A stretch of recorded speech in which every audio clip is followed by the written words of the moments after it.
What's up, everybody? Thanks for watching today, baby. All right, guys, so looking at the 440i here, as you can see, it stance pretty good with the wheels and tires as far as how far they stick out. However, with the current spacers I have on the rear, it barely rubs in the back when I hit big bumps, okay? And I had ordered 10 millimeter spacers for the rear, and they were, I guess there was some kind of shortage. So they sent me 12 millimeter thinking that it wouldn't be an issue, but those 2 millimeters are keeping me from rubbing. So I just wanted to kind of show you guys what it looks like and how spacers change. Now, when I first bought this car, those front wheels were sitting in like that much. It was stupid looking. So those are actually 17 millimeter spacers on the front, and they push the front to be perfect. I never get any rubbing with it set up like this, guys. So, and I've hit some pretty big bumps and still it's never rubbed, and it's pretty much flush with the car right there. Okay, and I have a 1-inch drop. Okay, but like I said, the rear, especially after I put my huge speaker box in the back, my custom built box, it weighed the back down a little bit. So when I hit bumps, as you can see, it's kind of poking out a little bit. It will rub a little bit, just barely. I think it's like hitting the fender liner on the inside. It hasn't done any damage, luckily, but I guarantee those extra 2 millimeters when I put the 10 millimeter spacers is gonna save me from rubbing, even if I have like a full tank of gas. So I was just gonna show you this angle right now. Like I said, these are 12 millimeters. It's sticking out a little bit, gives the car a very wide look. And I want it to look balanced too. I don't want the front to be poking out further than the back, obviously. I want it to look how I think it should look. And right now, those rears are just sticking out just a hair too much. Now, for most people, obviously, they're probably not gonna notice, you know, these differences, but you might. I mean, now that I'm pointing it out, you can see like there's a top part of the tread poking out right there. So there's the look from the back and down the side. So as you can see, the rear is obviously a little bit more aggressive. So I'm hoping that the 10s will be perfect. So I'm gonna show you guys what it's like to have no spacers on. So keep this look in mind. I'm gonna take them off and then show you. We'll go from there. All right, guys, so clearly you can already see the difference. This is 0 wheel spacers. You can see how the rear, this is on the rear. The front still has the 17 millimeter wheel spacer. So it looks skinny in the back now. It looks wimpy. It doesn't flow right. The front looks obviously more aggressive. So remember how they were poking out before in the back with the 12s? Now they're sinking inside the fenders, not filling up the fenders all the way. This is straight above. So when you go straight above, you can no longer see the wheel. From the rear, from the side. So the front's obviously sticking out more than the rear. So I do not like this look.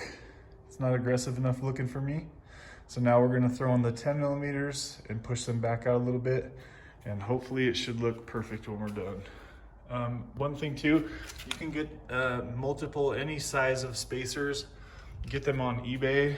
They're like $50 a set. They come with longer lug nuts too. So this is a very simple, easy, cheap upgrade, guys, and I highly recommend it. This car changes. The way that it looks is way better with these spacers on. So, all right, I'm gonna go ahead and jack the car back up, put the correct spacers on. Should eliminate all the rubbing and we should be good to go. Wow, what a disappointment. All right, guys, so the rear spacers didn't work. The hub was too small. So this is now 2 times that this eBay seller sent me the wrong item.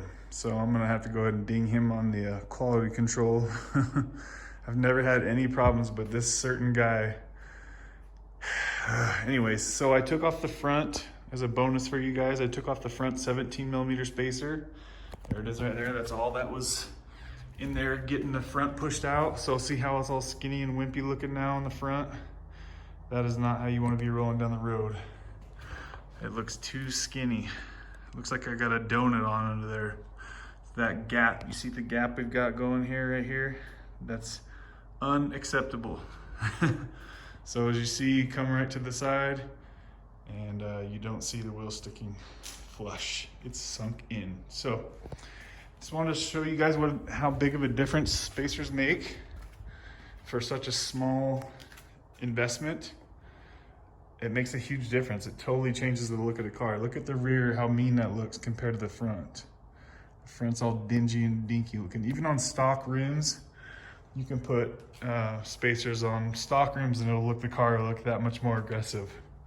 I've done that on a lot of Mustangs. Oh, it just looks so goofy right there. Look at that. It looks weak. It looks wimpy. So I'm gonna go ahead and get that spacer put back on. I just wanted to show you guys what it looked like and how big of a deal spacers make. It's probably the lowest bang for buck mod you can make, honestly, on a car. The rear looks freaking mean. So I'm gonna get these back on and send those spacers back. You can do this on trucks. I've done it on SUVs, even stock SUVs. It just makes the vehicle look much more aggressive. So I've done like 2.5-inch spacers on a truck before.